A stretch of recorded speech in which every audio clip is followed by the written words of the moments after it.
The news day continues here on One News Now. I'm Jago Castro. The holiday rush has yet to let up at transport hubs in the metro as passengers continue to arrive for their trips in time for New Year. Check-in counters at Terminal 3 of the Ninoy Aquino International Airport are still seeing long queues of passengers.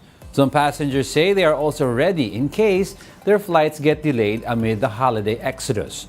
However, traffic around the airport is relatively lighter compared to previous days. Some passengers may find themselves spending New Year's Eve at the Manila North Port. Passenger ships say recently booked trips may be pushed back as they are still accommodating passengers from previously delayed trips due to Typhoon Kabayan. Authorities advise travelers to check their messages for updates on their respective trips. The Parañaque Integrated Terminal Exchange, or PTEX, records 20,000 passengers at the terminal as of 8 this morning. PTEX says some routes are already fully booked, as Filipinos hope to catch a ride home in time for New Year's Eve. PTEX expects around 150,000 passengers to flock to the terminal today.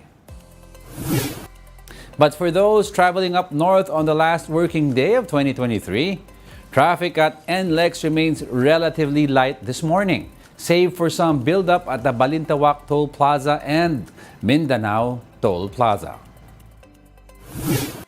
Still in preparation for the new year, all public hospitals are now on code white alert until January 2, 2024, amid the continuous increase in fireworks-related injuries.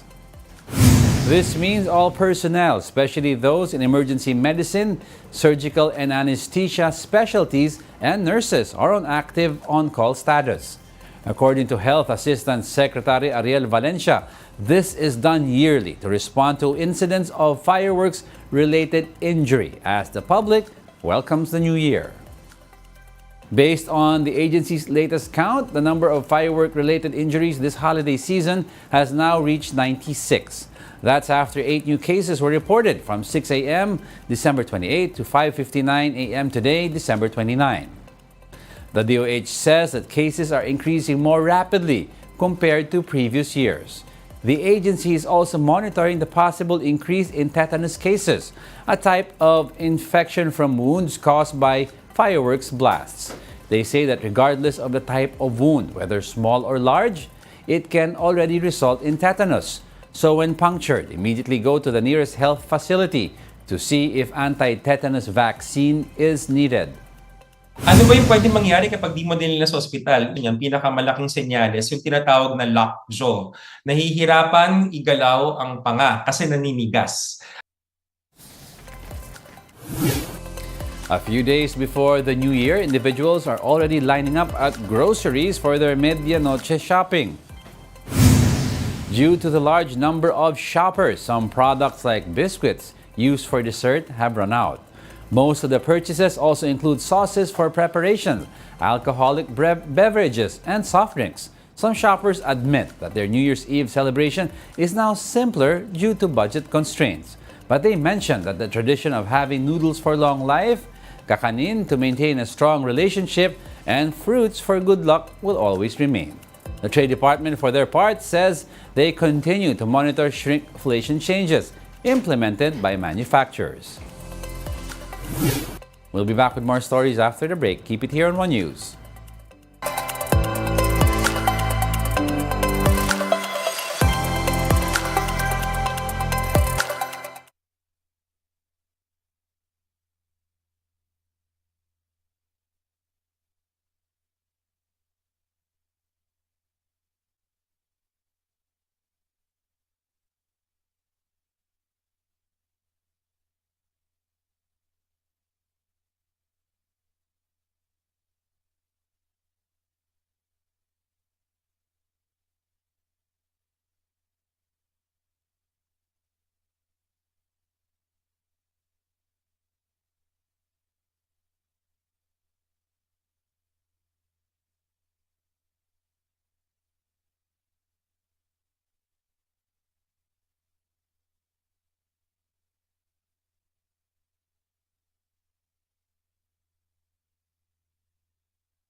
You're still watching One News Now. I'm Diego Castro.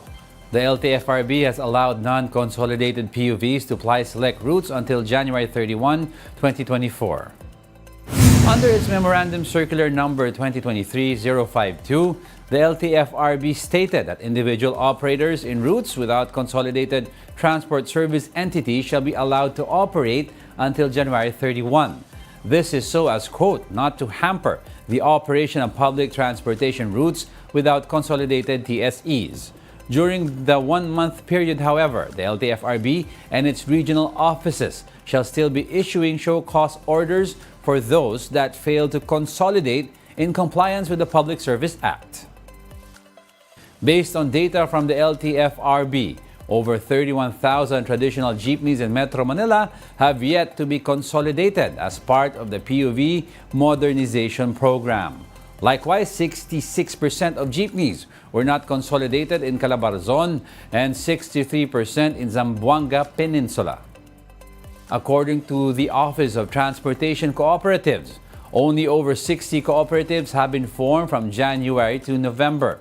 But for this month alone, they have received more than 90 applications and inquiries from various groups. Recall that transport officials and even President Bongbong Marcos have made it clear that there would be no extension for the December 31, 2023 deadline.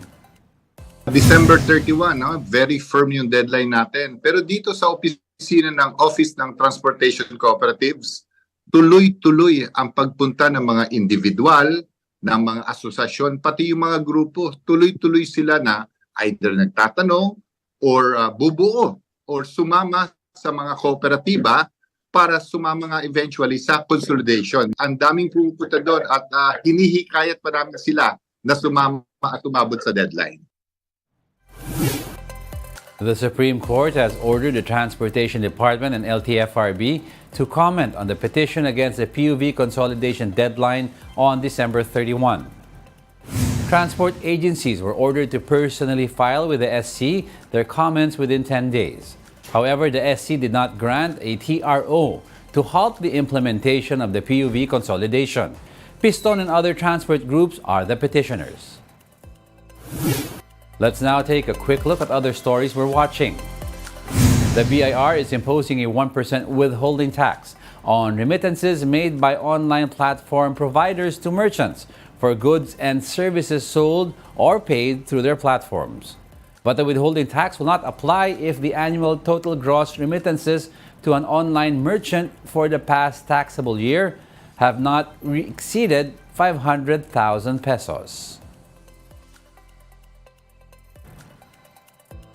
SMNI is asking the Court of Appeals to stop the National Telecommunications Commission from implementing the 30-day suspension on the network. SMNI says the suspension violates several provisions of the Constitution, including the right to due process. And the recent SWS survey found that 96% of Filipinos would enter the coming year with hope, up 1 point from last year. The record high 96% figure was only obtained twice before, in 2017 and 2019. And those are the top stories of the hour. Join us again at 11:15 a.m. as we continue to monitor the day's biggest stories. I'm Diego Castro. We are One News. All sides, all the time.